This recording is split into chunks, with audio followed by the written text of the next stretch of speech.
Madam Speaker, I have a few questions for my colleagues. What if our foreign policy of the past century is deeply flawed and has not served our national security interests? What if we wake up one day and realize that the terrorist threat is a predictable consequence of our meddling in the affairs of others and has nothing to do with us being free and prosperous? What if propping up repressive regimes in the Middle East endangers both the United States and Israel? What if occupying countries like Iraq and Afghanistan and bombing Pakistan is directly related to the hatred directed toward us?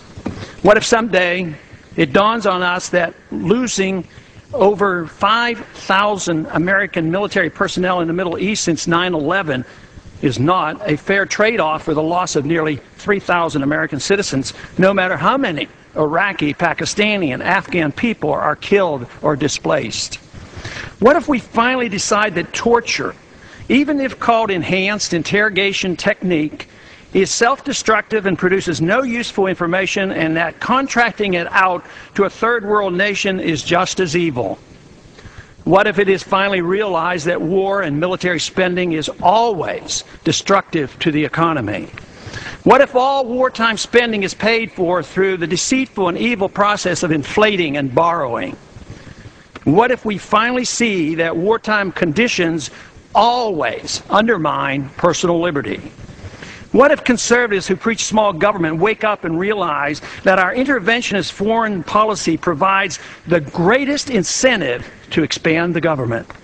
What if conservatives understood once again that their only logical position is military intervention and managing an empire throughout the world? What if the American people woke up and understood that the official reasons for going to war are almost always based on lies and promoted by war propaganda in order to serve special interests? What if we as a nation came to realize that the quest for empire eventually destroys all great nations? What if Obama has no intention of leaving Iraq? What if a military draft is being planned for the wars that will spread if our foreign policy is not changed? What if the American people learn the truth, that our foreign policy has nothing to do with national security, that it never changes from one administration to the next? What if war and preparation for war is a racket serving the special interests? What if President Obama is completely wrong about Afghanistan and it turns out worse than Iraq and Vietnam put together? What if Christianity actually teaches peace and not preventive wars of aggression? What if diplomacy is found to be superior to bombs and bribes in protecting America? What happens if my concerns are completely unfounded? Nothing. But what happens if my concerns are justified and ignored? Nothing good. And I yield back the balance of my time.